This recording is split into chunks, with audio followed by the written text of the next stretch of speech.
سب سے پہلا جو سبب ہے وہ ہے رسولوں کی تکذیب اور توہین.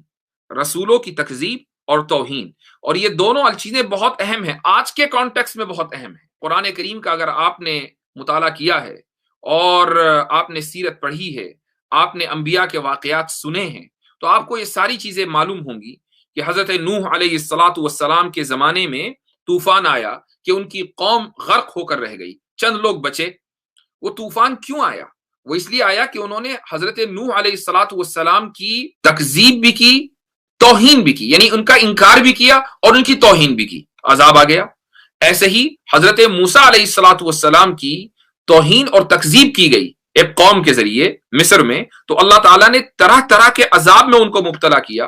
قرآن کریم کا ارشاد ہے کہ فَأَرْسَلْنَا عَلَيْهِمُ الطُّوفَانَ وَالْجَرَادَ وَالْقُمَّلَ وَالضَّفَادِعَ وَالدَّمَ آيَاتٍ مُفَصَّلَاتٍ، کہ ہم نے ان کے اوپر یہ 4-5 چیزیں بھیجی. ان میں سب سے پہلے طوفان تھا، طوفان ان کے اوپر، ان کے یہاں بھی آیا. اسی طریقے سے جراد یعنی ٹڈی دل نے ان کی کھیتیوں کے اوپر حملہ کر دیا اور کھیتیاں ان کی تباہ ہو گئیں، تو یہ ایک فائنینشل عذاب تھا ان کے اوپر. اسی طریقے سے قمل کہتے ہیں جو کو، وائرس بھی قمل کے تحت آتا ہے. اسی طریقے سے والضفادع، مینڈگوں کے ذریعے اور خون کے ذریعے ہم نے ان کو عذاب دیا. کیوں دیا؟ حضرت موسیٰ علیہ السلام کے پیغام کا نہ صرف یہ کہ انہوں نے انکار کیا، بلکہ حضرت موسیٰ علیہ السلام کی توہین بھی کی. تو اگر یہ پہلے ہو سکتا ہے تو آج بھی ہو سکتا ہے. یہ کوئی ضروری نہیں ہے کہ اللہ تعالیٰ نے بس پہلے عذاب دے دیا اب وہ نہیں دے گا، ایسا نہیں ہے. اس کی وجہ یہ ہے کہ اس نے خود قرآن میں یہ کہہ دیا.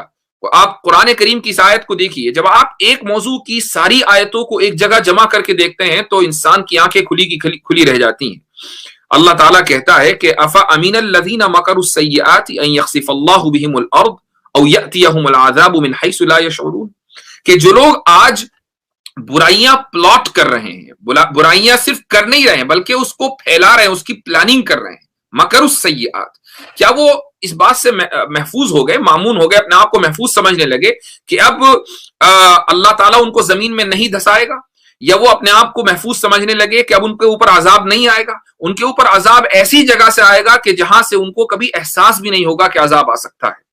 آپ اندازہ لگائیے کہ کیا پچھلے سال فروری سے پہلے، جنوری سے پہلے کسی کو اندازہ تھا کہ ایک وائرس آ جائے گا اور وہ وائرس پوری دنیا کو اپنے قبضے میں لے لے گا، پوری دنیا اس کا شکار بن جائے گی، چاہے وہ مصنوعی ہو وہ وائرس، لیکن بہرحال ہے، اور اس کی وجہ سے لوگ ہلاک ہو رہے ہیں، اس کی وجہ سے لوگ پریشان ہو رہے ہیں، چاہے کچھ بھی ہو، آکسیجن ہے یا کرونا ہے، واٹ ایور، لیکن اس کی وجہ سے پریشانی پوری دنیا میں ہے.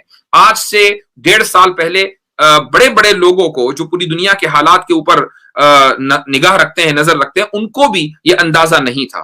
یہ ہے او یأتیہم العذاب من حیث لا یشعرون. تو یہ جو انبیاء علیہم السلام کی توہین اور تکذیب ہوتی ہے، یہ ایک بہت بڑا سبب ہے کسی بھی قوم کے اوپر عذاب آنے کا.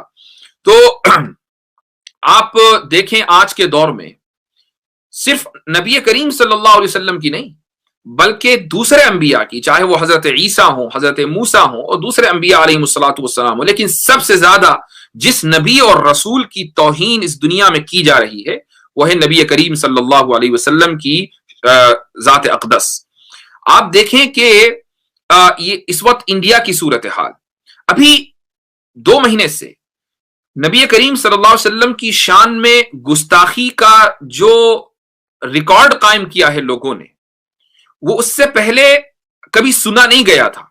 سوشل میڈیا پر تو کافی دنوں سے، لیکن اوپنلی آ کر پریس کانفرنسز کر کے قانون کی دھجیاں اڑا کر، قانون موجود ہے لیکن وہ کبھی ایسے موقع کے اوپر ایکٹیو نہیں ہوتا، اور لوگ کھلم کھلا نبی کریم صلی اللہ علیہ وسلم کی نہ صرف یہ کہ تکذیب کر رہے ہیں، ان کے پیغام کو مسترد کر رہے ہیں، وہ تو بہت پہلے سے چلا رہا ہے، لیکن توہین کے اندر اضافہ ہوا ہے.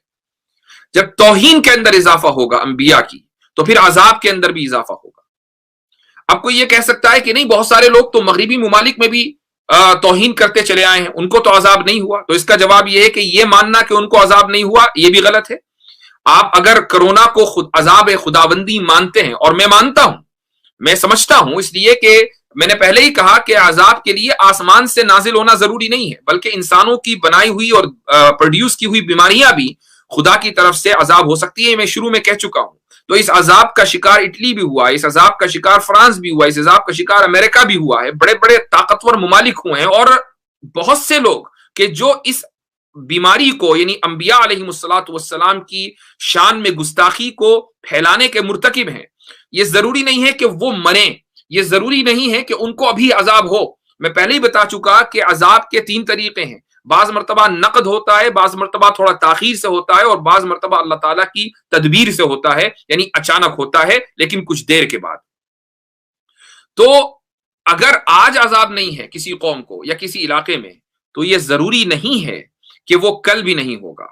وہ عذاب آج نہیں ہے تو کل ضرور ہوگا، لیکن ایسے لوگ اگر توبہ نہیں کریں گے تو عذاب کے بغیر آگے جا نہیں سکتے۔ یہ لکھ لیجئے، یہ اللہ تعالیٰ کی سنت ہے۔ وَلَن تَجِدَ لِسُنَّتِ اللَّهِ تَبْدِيلًا، اللہ تعالیٰ کے اس طریقے میں کبھی تبدیلی نہیں ہوگی۔ اب میں آخر میں 2 چیزیں ضرور کہوں گا، اور وہ یہ کہ ایک چیز کا تعلق غیر مسلموں سے ہے کہ نبی کریم صلی اللہ علیہ وسلم کی توہین سے جتنی جلدی ہو وہ توبہ کریں اور بچیں، چونکہ نبی کریم صلی اللہ علیہ وسلم کی توہین سے ان کو کچھ حاصل ہونے والا نہیں ہے، بلکہ وہ پریشانیوں کے اندر مبتلا ہوں گے۔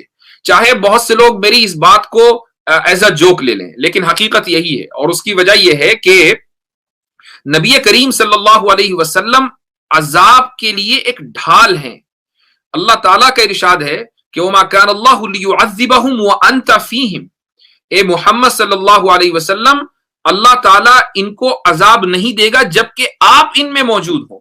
آپ صلی اللہ علیہ وسلم نے عذاب کو روکا ہوا تھا، وَأَنْتَ فِيهِمْ، آپ کی موجودگی۔ اب اندازہ لگائیے کہ جب آپ صلی اللہ علیہ وسلم کا محض وجود، آپ کی صرف موجودگی عذاب کے لیے ڈھال ہو، اگر اس شخصیت کے اوپر یعنی اس کا مذاق اڑایا جائے، اس کی توہین کی جائے، تو پھر عذاب کیوں نہیں آئے گا؟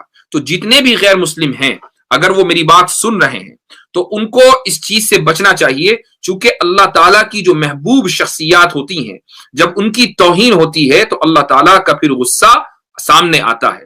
تو اگر آپ کو اپنی فیملیز کو بچانا ہے، اپنے ملک کو بچانا ہے، اپنے علاقے کو بچانا ہے، تو اس چیز کو سن لیجئے اور اس چیز کو ذہن میں رکھ لیجئے، اور جو لوگ اس توہین کے ملوث ہیں ان کو روکیے۔ آپ نہیں روکیں گے تو آپ خود ہی اس توہین کے اندر ملوث سمجھے جائیں گے اللہ کی نظر میں۔ اور دوسری چیز جس کا تعلق مسلمانوں سے ہے، یہ بھی اسی آیت میں اللہ تعالیٰ نے کہہ دیا کہ وَمَا كَانَ اللَّهُ مُعَذِّبَهُمْ وَهُمْ يَسْتَغْفِرُونَ، کہ اللہ تعالیٰ ان کو ایسے بھی عذاب نہیں دے گا اگر وہ استغفار کرتے ہوئے ہوں گے۔ اگر استغفار بڑھ جائے گا تو عذاب ہٹ جائے گا۔